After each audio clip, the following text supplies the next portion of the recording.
Donc comme on a la masse molaire, on peut calculer directement la valeur de x et la valeur de y. Donc on avait dit que 12x sur pourcentage de C égale à masse molaire divisé par 100. Donc comme on a la masse molaire, cela veut dire que 12x divisé par pourcentage de C, on a pourcentage égal à 83,94. 12x divisé par 83,94 égale à la masse molaire, on a trouvé 386 divisé par 100. Ça veut dire que x est égal à 83,94 divisé par 386 et tout divisé par 1600. On trouve x égale, je pense, on trouve x égale 27. Donc,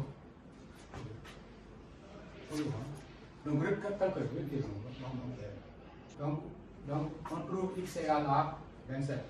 Donc, à partir de là, on peut calculer de deux manières la valeur de y. Soit on peut passer par pourcentage de, par exemple, pourcentage de h, y sur pourcentage de h égale à masse molaire sur 100. Donc, on passe par cette méthode. Après, je vais donner l'autre méthode parce qu'il y a deux méthodes pour déterminer y. Donc, ici, on a y égale sur pourcentage de h égale à masse molaire sur 100. Donc, ça veut dire que y sur pourcentage de h qui est égal à 11,92 égale à masse molaire, on a trouvé 386 divisé par 400. Donc, cela veut dire que y égale à 11,92 multiplié par 386 de tout divisé par 100. Donc, on trouve y égale à 46.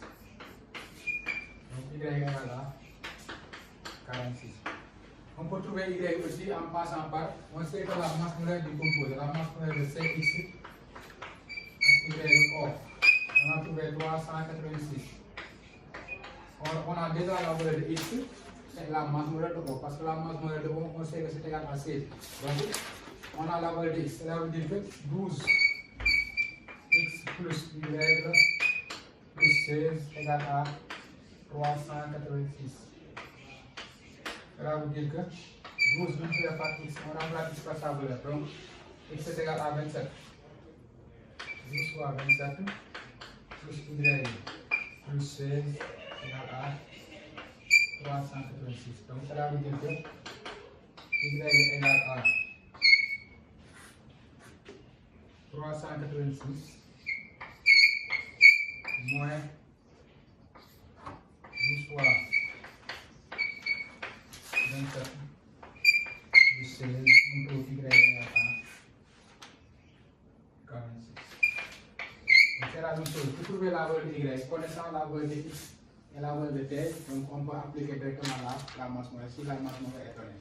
Donc on va calculer x à partir du pourcentage, par exemple pourcentage de HY sur pourcentage H, ou bien si on connaît x et t ou bien z, on peut calculer y en fonction de la masse molaire. Donc la formule, donc ça va donner FB égale à C, on a trouvé 12, on met C, on a trouvé 27, x égale 27, H on a trouvé 46. Oh. Donc c'est ça la question qu'on nous a demandé. On nous avait demandé de déterminer la formule du composé. Donc la formule du composé c'est C27 H46. Deuxième question, on nous avait dit que les plantes contiennent parfois des bases adotées appartenant à la famille des alcoolides. La nicotine et l'alcoolide du tabac. Déterminer sa formule brute, sachant qu'elle ne contient que les éléments carbone, hydrogène et azote, et que le pourcentage massif de carbone vaut 74,07 et que sa molécule comporte 2 atomes d'azote. Sa masse molaire est égale à 162. Donc ici, pour répondre à la deuxième question, on va d'abord donner le pourcentage de qui est égal à 114,07. Voilà. On a dit aussi que la masse molaire est égale à 162 grammes par mol. on nous a dit aussi que la molécule comporte deux atomes d'azote. Donc, la molécule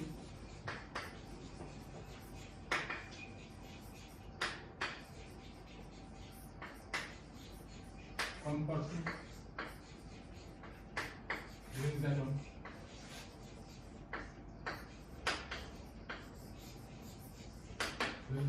donc on nous a demandé de déterminer la formule aussi.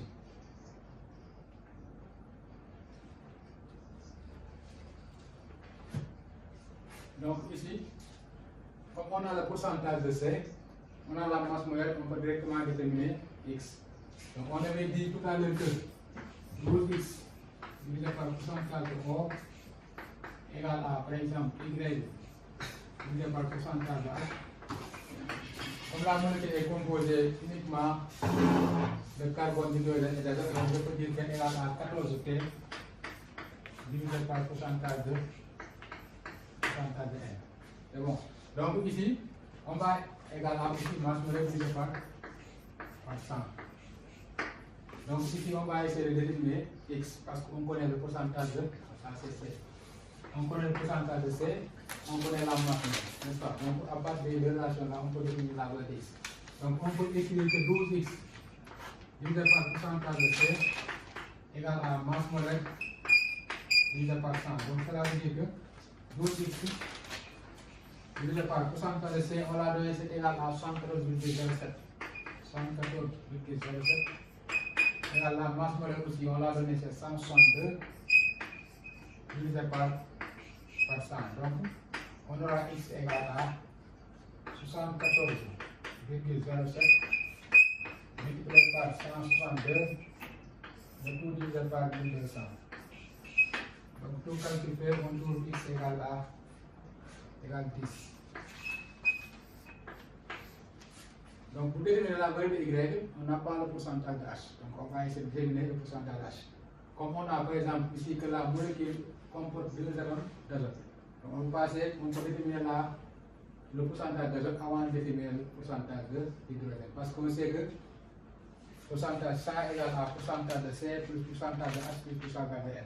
On nous a seulement donné le pourcentage de C. Donc, on va essayer de déterminer le pourcentage de H et le pourcentage de N.